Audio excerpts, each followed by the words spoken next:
DUODOPA is a levodopa and carbidopa drug combination delivered in the form of a gel through an intestinal pump.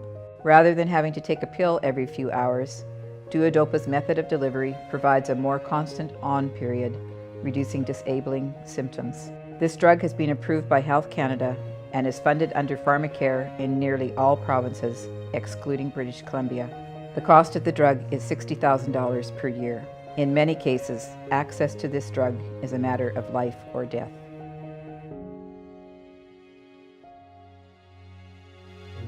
I'd say my life is pretty crappy. I plan to go out with friends or family, and I have to cancel my plans all the time, and I feel guilty. If I do go, I have to warn everybody that I might be on, I might be off. It's frightening because I lose the ability to stand. I have to sit down, and if I'm in some situation, I have to hang on to Harold. So I need him. He has to be with me like 24/7, basically. I know I've got about an hour if I'm on.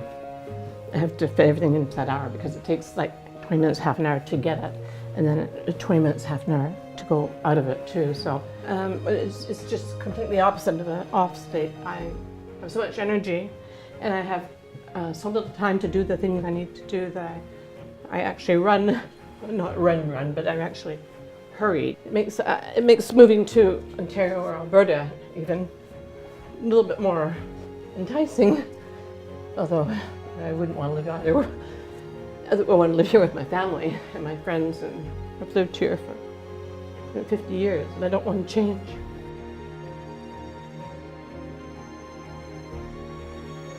We've been going to support groups since we moved to Maple Ridge about 5 years ago, and we'd always introduce ourselves as caregivers, and I used to always go, well, it's no big deal, I just, chip in and help out a little bit, and I never really perceived myself as a caregiver until the last couple of years, where it's dawned on me that it almost sounds funny to say, but that's almost all I am.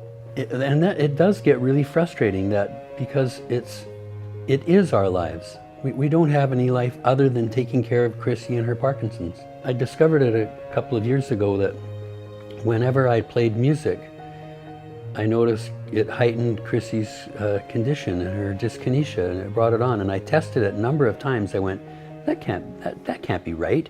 And I tested it a number of times, and I went, yeah, when there's music on, it agitates her. It seems to somehow stress her out, and it exacerbates her dyskinesia. So I stopped playing it. I cut back on my life for her. It is hard. It's hard to be that person all the time. Well, if Chris had the DUODOPA therapy, our lives would be more normalized, and we could do what we want rather than what Parkinson's allows us to do. And we would like to travel more. We would, there's things we like to do, but our lives are so limited. So I think that would be the freedom to have a normal kind of schedule of our lives. If the help is available, it's just unbelievable to me that people wouldn't, have the compassion to go, of course, there's something we can do about that. Let's do it. And the powers that be are saying no.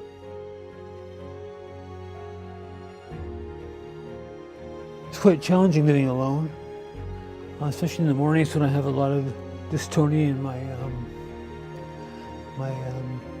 left leg.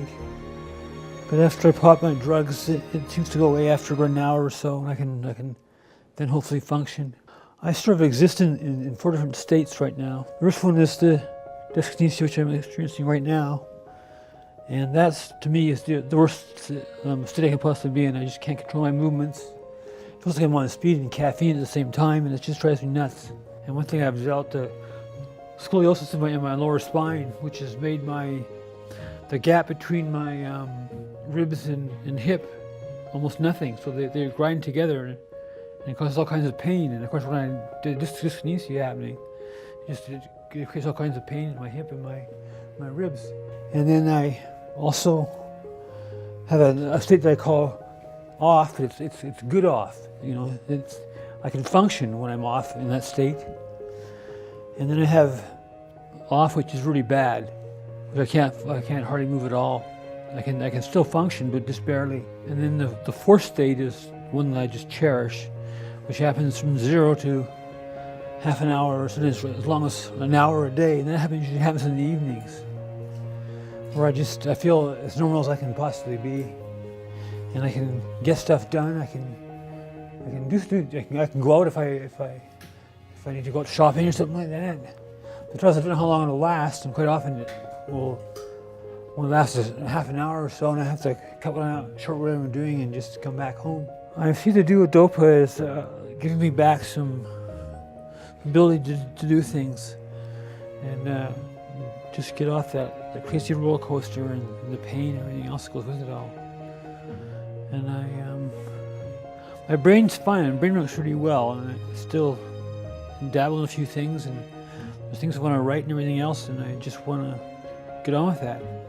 But without the DUODOPA, it's not going to happen. Well, as much as I try and be optimistic about things, it's very frustrating not to be turned down for coverage that most other Canadians have access to. It seems to me that it's really unfair.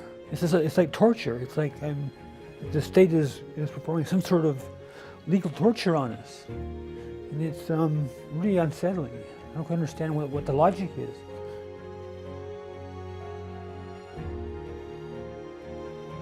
Just before I received the DUODOPA therapy, this pump, I was having trouble with my meds in that I would have dyskinesia and a tremor all at the same time.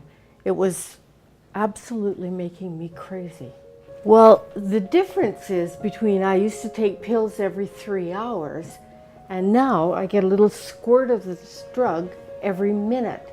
So you can imagine it's totally smoothed things out. It's like night and day. I'm not sure that my dyskinesia and tremor were so external that I do get a tremor inside. When people tell me, why don't you just sit still? Why don't you just stop moving? I can't. It comes from the inside. Before I had this done, it seemed like my whole life was dealing with, do I have a tremor, or is my dyskinesia really bad, or what's going to happen next? But now, I spend quite a bit of the day actually feeling pretty good. I wake up and I have a bit of tremor, and then I put on the pump, and life has looked a lot better lately. I'm able to travel and able to walk with the dog and visit friends, and I really love this pump. It definitely should be provided. I can't believe that anybody would not want to do this. It's the difference between being totally controlled by your disease and being able to live a relatively normal life.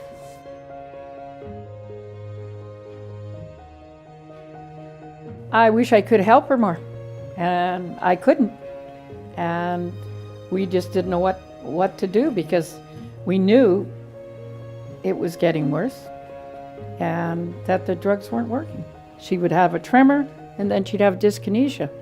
And there was nothing we could do, because, it depended on the time. So we were on the clock all the time, whereas now we're not. Anybody that needs the pump should be able to get it, because it is life-altering. And for people not to say, let's pay for it, doesn't make any sense to me. It just,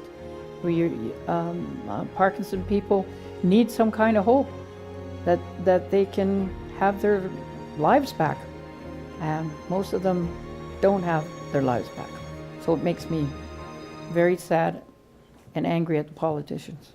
Our daughter's getting married next year, and I hope I could go there to buy a wedding dress and help her plan her wedding. Be there for her like you dream about when your daughter's born. I think the program, from what I've seen, people that have had it, I will be in a state where I can plan ahead. I'll know exactly what to expect, and that would just be heaven.